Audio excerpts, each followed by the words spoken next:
दूसरा एक फैक्टर है सेकेंडरी इनफर्टिलिटी, जो कि फीमेल्स को जिनको पहले ऑलरेडी एक बच्चा है पर दूसरा बच्चा कंसीव करने में प्रॉब्लम हो रही है। वो क्यों प्रॉब्लम हो रही है? पहले तो कंसीव हो गया था, तो दूसरा बच्चा कंसीव होने में क्यों प्रॉब्लम हो रही है?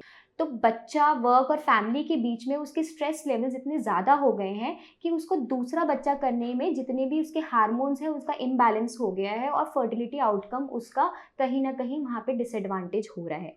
तो ऐसे कपल्स को जनरली एग फ्रीजिंग की तरफ जाना चाहिए। अगर आपको एग फ्रीजिंग के बारे में नहीं पता है तो अपने फर्टिलिटी सेंटर पे जाइए, वहाँ पे पूछिए कि एग फ्रीजिंग का क्या ऑप्शन है, कैसे मैं अपने एग्स को प्रिजर्व कर सकती हूँ आगे बच्चे पैदा करने के लिए। अगर आपको एग फ्रीजिंग के बारे में और जानना है तो जीवा फर्टिलिटी सेंटर के यूट्यूब चैनल पे या इंस्टाग्राम अकाउंट पे आप इस बारे में वीडियो सर्च कर सकते हैं और उसको देख भी सकते हैं। दूसरा है, जितने भी वेट गेन हो रहे हैं या न्यूट्रिशन की कमी है, वहाँ पे भी ये फर्टिलिटी आउटकम्स लो हो रहे हैं। Stress plus weight gain plus low nutrition और ज़्यादा ये फर्टिलिटी आउटकम्स को डिरेंज कर रहा है। तो आगे हम बात करेंगे कि क्या ऐसी टिप्स हैं जो हमारे फर्टिलिटी आउटकम को ख़राब करने से हमें बचा सकती है, क्या ऐसे स्ट्रेस को हम कैसे कम कर सकते हैं जिससे हमारा फर्टिलिटी आउटकम इम्प्रूव हो।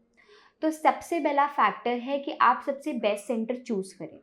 बेस्ट सेंटर का मतलब ये नहीं है कि उसके रिजल्ट्स या उसके फीडबैक्स को आप जान रहे हैं और वो आपको बाकी लोगों से पता चल रहा है कि वो बहुत ही उसके रिजल्ट्स अच्छे हैं और आप उसको चूज़ करें। बेस्ट सेंटर का मतलब है जहाँ पे आपके स्ट्रेस लेवल्स को कम किया जा सके।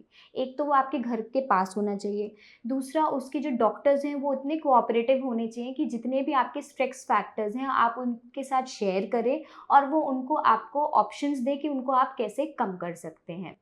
दूसरा है कि आजकल बहुत सारे व्हाट्सएप ग्रुप्स हैं या बहुत सारे फेसबुक ग्रुप्स हैं फर्टिलिटी के, जहाँ पे ऐसे कपल्स आपको मिलेंगे जो अपनी अपनी स्टोरीज़ शेयर करेंगे।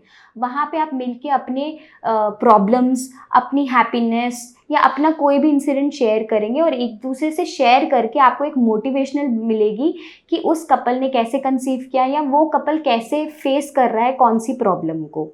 तीसरा है, आप अगर फर्टिलिटी ट्रीटमेंट्स या कोई भी ऐसी चीज़ का ट्रीटमेंट ले रहे हैं जहाँ पे आपको प्रॉब्लम दे रहा है कंसीव करने से, तो सबसे बड़ा फैक्टर जो रोल करता है प्ले वो है मेडिटेशन और योगा। तो कोई भी एक meditation and yoga centre choose करिए जहाँ पे वो आपको ऐसी मेंटल स्ट्रेस लेवल कम करने की एक्सरसाइजेस बताएं जहाँ से आपको हैप्पी हार्मोन सिक्रीट हो और आपका फर्टिलिटी आउटकम इम्प्रूव हो।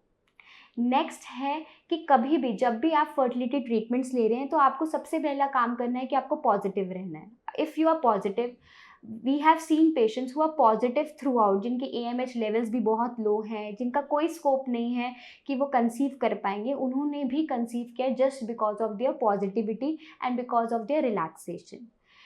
नेक्स्ट है कि अगर आप कंफर्टेबल कपड़े पहनते हैं, कंफर्टेबल क्लोथ्स पहनते हैं ड्यूरिंग योर स्टिमुलेशन टाइम या जब भी आपका IVF का साइकिल चल रहा है, तो वो भी बहुत रोल प्ले करता है आपके मेंटल, फिजिकल और हैप्पी हार्मोन्स को सिक्रीट करने के लिए।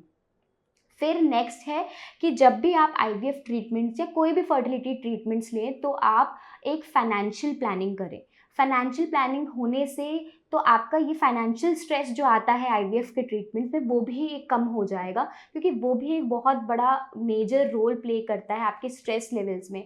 आप IVF ट्रीटमेंट्स लेते हैं, फर्टिलिटी ट्रीटमेंट्स लेते हैं, बट आपका फाइनेंशियल प्लानिंग उस टाइम नहीं हुई होती है, तो वो इटसेल्फ जनरेट करता है आपके स्ट्रेस लेवल्स को।